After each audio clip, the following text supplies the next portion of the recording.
पुष्पिंदर को भेज दो।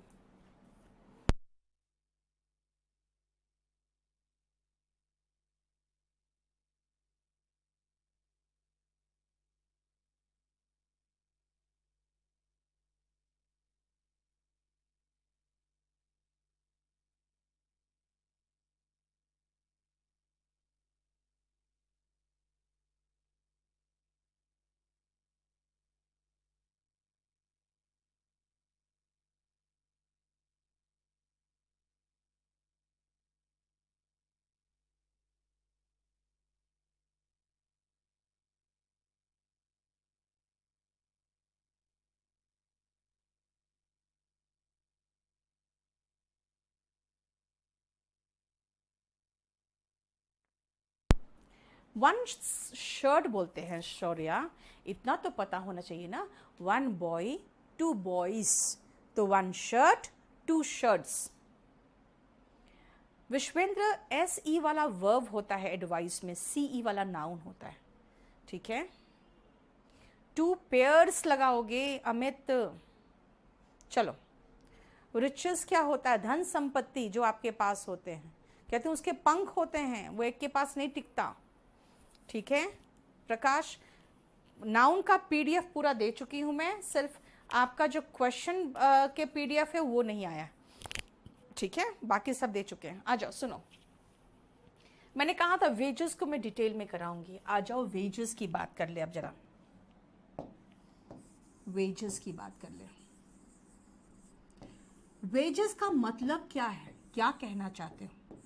अगर वेजेस का मतलब नतीजा है, कंसीक्वेंस है, तो इसके साथ वेजेस तो रहेगा ही रहेगा, लेकिन ये लेगा सिंगुलर वर्ब, यानी इज, हैज, वॉज, वो लेगा जो एस में खत्म होता है। और अगर वेजेस का मतलब मजदूरी है, जो आप मजदूरों को पैसा देते हो उसका, तो मजदूरी है तो वो हमेशा प्लूरल वर्ब लेगा, मतलब इज नहीं आर, वॉज नहीं वर, हैज नहीं हैव, ठीक है। अब आओ, पहला में क्या है? कह रहा है कि हार्ड वर्क का मजदूरी स्वीट होता है, यानी मीठा होता है ना भाई, मजदूरी पैसा थोड़ी, हार्ड वर्क का नतीजा मीठा होता है, ये तो कहोगे ना। वो पैसा थोड़ी मिल रहा है आपको, उसका जो नतीजा है वो मीठा होता है। यानी वेजेस के साथ अगर हम नतीजा कह रहे हैं, मेहनत का फल कह रहे हैं, यहाँ पे ये फल की बात है, तो ये सिंगुलर वर्ब चलेगा, बिल्कुल चलेगा, क्योंकि नतीजा या फल की बात करते हैं तो हम सिंगुलर वर्ब लेते हैं।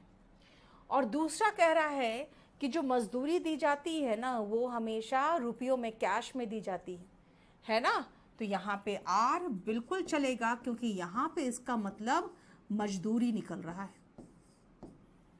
ठीक है। नेक्स्ट आओ, प्रोसीड्स। प्रोसीड्स का मतलब क्या होता है, ध्यान से देखो। प्रोसीड खाली कहोगे ना अगर, तब अब फिर से नेक्स्ट वर्ड में आओ ध्यान से। प्रोसीड, अगर प्रोसीड देख रहे हो तो ये प्लूरल वर्ब है प्रोसीड, और वर्ब का बेस फॉर्म होता है। इसका मतलब होता है आगे बढ़ना। सिंगुलर वर्ब में हमने कहा ना, सिंगुलर वर्ब में एस ई एस लेता है, तो ये प्रोसीड्स हो जाएगा। इसका मतलब होता है आगे बढ़ना। मैं यहां पे आगे बढ़ने की बात नहीं कर रही हूं, मैं कह रही हूं कि जो बिक्री से पैसे आए हैं ना, उनको बैंक में जमा कर दिया गया है, वो बैंक में है, तो नाउन के सेंस में, नाउन के रूप में कैसे पता चला नाउन? एक तो आर्टिकल के साथ नाउन आता है, नाउन के रूप में उसके साथ प्लूरल वर्ब लगता है, ये कहा है मैंने, क्योंकि नाउन के रूप में हम प्लूरल वर्ब लगाते हैं, ठीक है। जो हमारी शादियों में रीति रिवाज होते हैं उसको न्यूक्टियल्स कहते हैं। अभी न्यूक्टियल्स प्लूरल के साथ लगाया था मैंने, तो उसके साथ प्लूरल वर्ब आएगा ना, कि जो शादी के जो रिवाज थे वो सारे हाल फिलहाल ही तो शादी हुई है, तो कहेंगे शादी हुई है तो ठीक है, वेडिंग लगाओ तो सिंगुलर वर्ब लगा देंगे। न्यूट्रियल्स वर्ब लगाओगे, वर्ड लगाओगे, तो उसके साथ तो प्लूरल वर्ब लगेगा। और मैंने अपने बुक के जो अध्ययन सामग्री है, कंटेंट्स है, वो अपडेट कर लिया है। Yes Rahul, wages of sin is death, बिल्कुल सही है। क्लियर? बोलो कोई प्रॉब्लम यहां तक? समझ में आ रहा है ना? चलो नेक्स्ट।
एट नंबर रिपीट करें, प्रोसीड्स के साथ आर आएगा या इज? एक सेकेंड, मैंने छोड़ दिया क्या?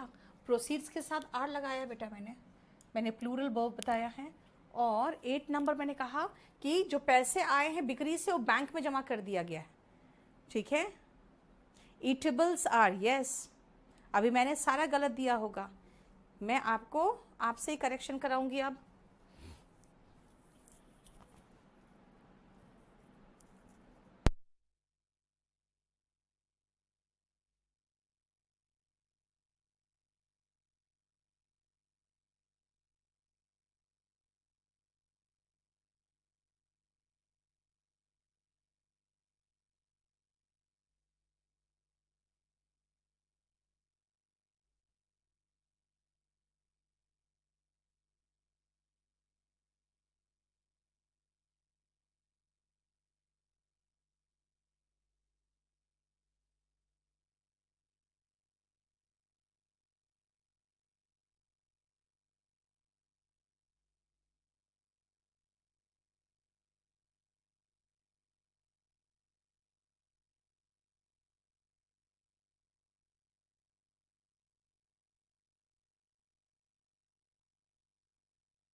चलो शुरू करें। द मॉन्यूमेंट इज, सही है, जो इमारत है, जो ऐतिहासिक इमारत होते हैं वो मॉन्यूमेंट होते हैं। इज सही है। लाइंग इन शैम्बल नहीं होगा, मैंने कहा था टूटी फूटी हालत जो चीजें होती है वो शैम्बल्स होता है ना। दान, आर्म्स के साथ मैंने कहा था प्लूरल वर्ब आएगा, देखो वहीं लिखवा दिया था, इज नहीं आर आएगा। गरीबों को दान दिया जाता है। जो बारिश की खबर आ रही है, टॉरेंशियल का मतलब होता है मूसलाधार, बहुत तेज बारिश, बहुत तेज बारिश की खबर आ रही है, टॉरेंशियल, टी यहाँ पे लिख देना ठीक से, टॉरेंशियल रेन की खबर आ रही है। तो खबर के इंग्लिश टीडिंग नहीं कहा था मैंने, टीडिंग्स कहा था, और इज नहीं आर कहा था, है ना। अब याद रखना, कुछ कुछ ऐसी खबरें होती है जो बस सुनी सुनाई खबर होती है, अभी ठीक से ऑथेंटिक खबर नहीं मिली रहती है ना, तब तक हम लोग उसको टीडिंग्स बोल सकते हैं, ठीक है। ईटेबल नहीं होगा ना, ईटेबल्स होगा, और इज नहीं आर होगा। जो चीजें वहां बताई है मैंने कि ईटेबल्स को, खाने पीने की चीज थिएटर में अलाउड नहीं है, तो ईटेबल्स, यही बस वही तो है मैम। आपने ये सब प्लूरल फॉर्म में लिखवाए हैं क्या? यस ऋतिक, तभी तो सब सही कर रही हूं मैं, है ना। वी पे ₹5,000। अब मैंने कहा था ना, लॉजिंग में मैंने स्टार लगा दिया था। अब सुनो ध्यान से, ये वर्ड गलत है, क्यों?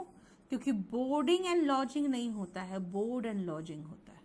इसको पहले सही करो, बोर्डिंग एंड लॉजिंग नहीं होता। कहीं जाते हो तो कंपनी आपको पैसे देती है रहने का और वहां पे खाने पीने का, है ना, तो इसीलिए बोर्ड एंड लॉजिंग लिखना, बोर्डिंग एंड लॉजिंग काटो और लिखो बोर्ड एंड लॉजिंग,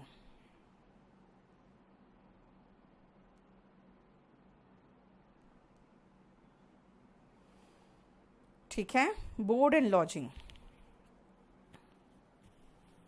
इसका लिखना मील्स मतलब खाना पीना, एंड रूम, जो मील्स और रूम दिया जाता है आपको,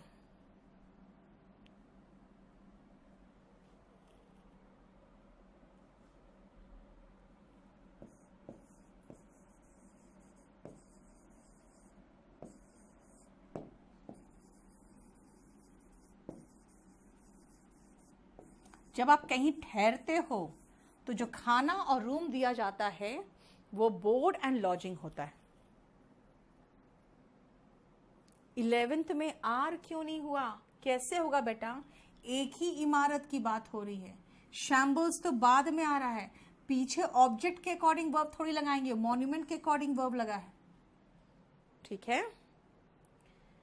यानी जो खाना और रहने का जगह दिया जाता है जब कहीं आप रुकते हो तो उसको बोर्ड एंड लॉजिंग कहते हैं। इसीलिए मैंने लॉजिंग की बात बताई आपको, क्या अभी लॉजिंग का डिटेल में कराऊंगी मैं, रुको। चलिए 15, 16, 17, 18 लिखो।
6th और 7th फिर से रिपीट करूं? क्या 6th और 7th है बेटा? मैंने कहा वेज जो होता है ना, अगर उसका मतलब नतीजा हुआ तो सिंगुलर वर्ब लेगा, लेकिन वेज का मतलब अगर मजदूरी है, पैसे से रिलेटेड बात हो रही है, तो प्लूरल वर्ब लेगा। चलो अब सुनो बेटा, मैं एक बार लिख देती हूँ, उसके बाद बोलूँगी ना, क्योंकि अगर मैं लिख लिख के भी बोल के भी लिखूँ ना तो आप उतार नहीं पाओगे, क्योंकि मेरा स्पीड के साथ थोड़ी पकड़ पाओगे आप। इसलिए एक बार मैं लिखती हूँ, उसके बाद फिर समझाऊंगी मैं। अब देखो, लॉजिंग्स वर अनकंफर्टेबल। जो लॉजिंग्स था, लॉजिंग्स क्यों लिखा मैंने, वर क्यों लगाया? ये बहुत ही अनकंफर्टेबल का मतलब होता है जिसमें आपको तकलीफें हो रही, परेशानी हो रही है। ऐसी थी क्यों? क्योंकि जो लैंड लेडी थी, लैंड लेडी का मतलब जो उसकी मकान मालकिन थी, दिन भर रोती, और रोता मतलब क्राइड, और चिल्लाती रहती थी हमेशा। इसका मतलब है कि कहीं तो कुछ बात है। अगर मैं कहूँ ना ये सेंटेंस सही है, तो पूछोगे ना कहीं तो कुछ बात है, एक जगह लॉजिंग लगाया आपने। अब सुनो ध्यान से, अगर लॉजिंग है तो लॉजिंग का मतलब समझ जाना, ठहरने का स्थान, ठहरने का, ठहरने का स्थान। लेकिन आपको महसूस हो रहा है यहां पर इस जगह पे कि भाई ये जो ठहरने का स्थान है ना, वहां पे मकान मालिक भी है। इसका मतलब है कि अगर आप लॉजिंग्स की बात बोल रहे हो और आप देख रहे हो लॉजिंग्स है, लॉजिंग नहीं है, लॉजिंग्स है, तो ये ऐसा मकान होगा, ठहरने का स्थान, जो कि रूम है लेकिन विद इन हाउस है। रूम कहाँ पर है? आपका जो छोटा सा रूम है, या छोटा सा सेपरेट रूम तरीके से दे दिया गया, आपको सेट दे दिया गया है, वो बड़े मकान का भाग है जहाँ पे मकान मालिक भी रहते हैं, जिसको हम हिंदी में, यहाँ सॉरी हिंदी नहीं, यहाँ इंडिया में पेइंग गेस्ट बोलते हैं। इसीलिए ये कह सकते हैं room within a house where someone stays, यानी एक मकान जिसमें कोई और रहता है उसके अंदर का रूम। एक मकान जिसके अंदर कोई और रहता है उसका रूम, है ना। लॉजिंग का मतलब ठहरने का स्थान, जैसे कि आप जाके कोई लॉज में रह जाते हो, कोई होटल में रह जाते हो, लेकिन किसी मकान में साथ में रहोगे पेइंग गेस्ट के रूप में, तो क्या करेगा ना, आपको एक रूम अलग से दे देगा। That is lodgings. ठीक है, क्लियर। अब लॉजिंग्स है, जब एस लगा हुआ है तो वर्ब भी तो प्लूरल लेगा, वॉज नहीं वर लिया। ठीक है, और क्यों अनकंफर्टेबल था, आरामदायक नहीं था? क्योंकि वहां जो लैंड लेडी थी वो हमेशा रोती गाती रोती और चिल्लाती रहती थी। अब आओ 17th में, the house is made of stones नहीं होगा, स्टोन होगा, स्टोन्स नहीं स्टोन होगा।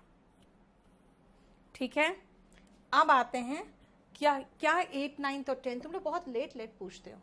8th 9th और 10th, 8th 9th और 10th में मैंने कहा जो पैसे निकाले गए हैं बिक्री करके उसको बैंक में है वो, तो आर हुआ।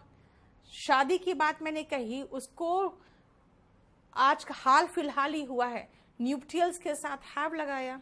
और मैंने अपने बुक के कंटेंट्स को अपडेट कर लिया है, सामग्री जो अध्ययन सामग्री है वो कंटेंट्स है, यस पीजी जिसको कहोगे आप, पेइंग गेस्ट, उसी को लॉजिंग्स कह रहे हैं। अब आओ 17th में, ये स्टोन का चक्कर ध्यान से सुनना, स्टोन वाला पहले लिखो आप। स्टोन का मैं मीनिंग क्या बताना चाह रही हूं, अब वो एक साथ लिख लो।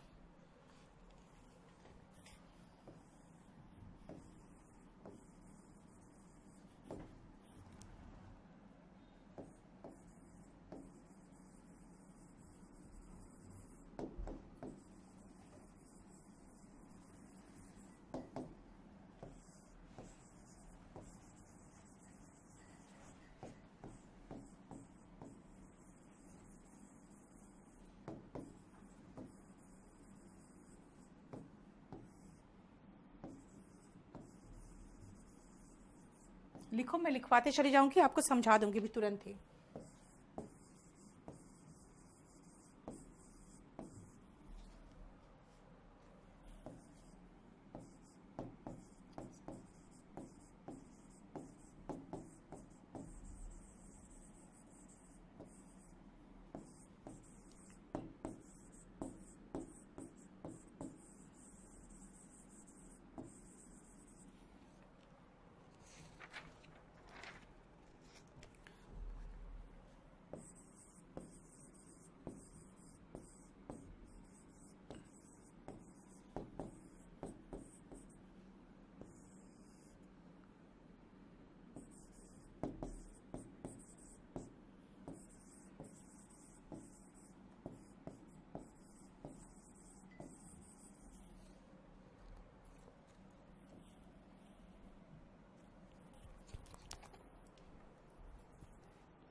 Please clear the arrears.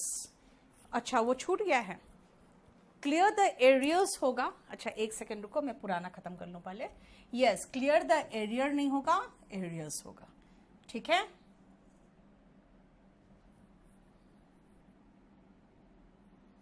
अब इसको उतारो, फिर समझाती हूं। बहुत सारे क्वेश्चंस रहते हैं बच्चों के।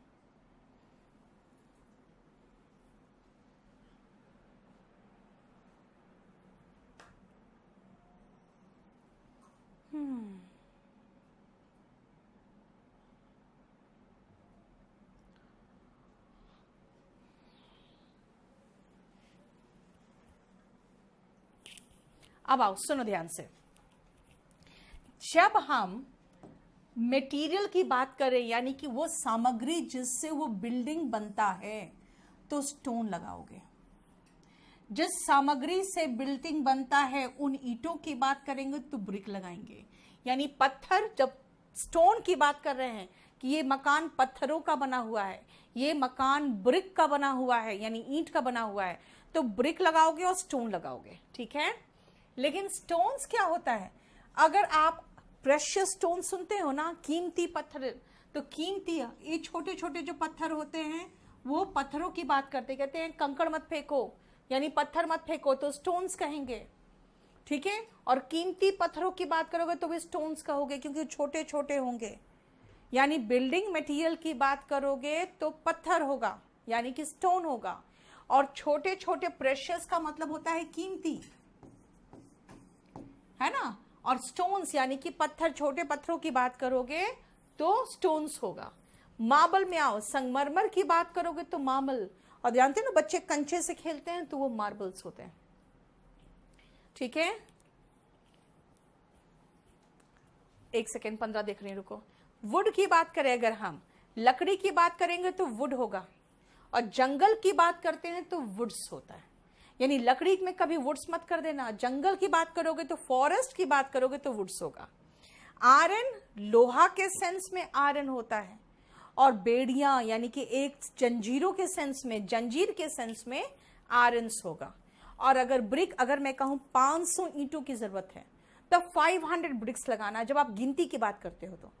लेकिन अगर मैं कहूं ये मकान ईंट का बना हुआ है तो ब्रिक होगा, ब्रिक्स नहीं होगा। फिर this house is made of brick, bricks नहीं होगा। ठीक है, मुझे इस सेक्शन में जितना पढ़ाना था उन नाउन्स की बात जो कि सिंगुलर प्लूरल में अलग हो जाता है या फिर उसका सिंगुलर नहीं होता, वो मैंने अभी करवाया है। किसी तरह का कोई इश्यू इसमें हो तो बताओ। जरा मुझे क्वेश्चंस देखने दो, पॉसिबल नहीं है, क्वेश्चंस देखने दो मुझे। क्या है 15 में लॉजिंग में नहीं आया, लगेगा क्या? इसमें हमारे साथ रिमोट दिया होगा ना? हाँ, वो कहाँ गया वो डब्बा? अभी छोड़ दो, फिर बाद में करेंगे। The house is made of brick, ये बिल्कुल सही है बेटा, house is made of brick. 15 number, अभी रुको देखती हूं मैं। फॉरेस्ट और वुड्स में कोई डिफरेंस नहीं बेटा, संदीप, फॉरेस्ट और वुड्स दोनों ही सेम मीनिंग है। गुड अच्छा होता है, गुड्स का मतलब सामान होता है। वाटर का मतलब पानी होता है, वाटर्स का मतलब समुद्र होता है। तुम लोग आगे मत पूछा करो ना प्लीज, हम जितना कराएं वही करो। ब्रिक का मतलब मैंने बता दिया, ब्रिक का मतलब ईंट होता है, और ब्रिक्स का मतलब जब आप ईंटों की बात करने लगते हो तो ब्रिक्स होता है।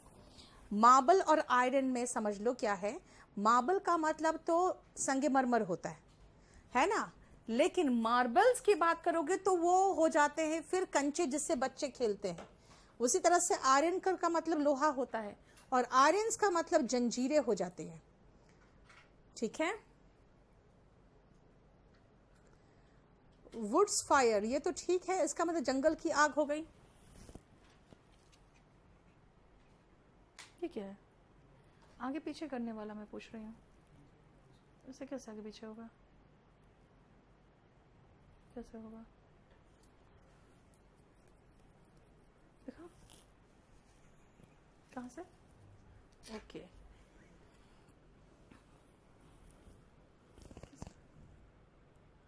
ओके एक सेकंड रुको।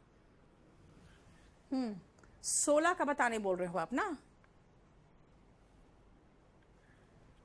द लॉजिंग्स वर अनकंफर्टेबल, यहाँ बेटा उस मकान के अंदर वो उसके मकान मालिक भी थी, ठीक है, इसीलिए अनकंफर्टेबल था, हमें एक रूम दिया गया था। He is playing with marbles, Sudhanshu बिल्कुल सही है, he is playing with marbles. They have few advices from Wuhan, ये मैंने बता दिया बेटा अंकुश, क्योंकि वुहान से अगर आप सलाह की बात कर रहे हो तो एडवाइसेस नहीं होगा, सूचना की बात करोगे तो एडवाइसेस होगा। आयरन वर्क्स होता है बेटा, आयरन वर्क्स, आयरन्स नहीं कहेंगे क्योंकि वहाँ लोहे का काम होता है ना। आउटस्कर्ट्स भी नाउन है, बिल्कुल आउटस्कर्ट्स नाउन है।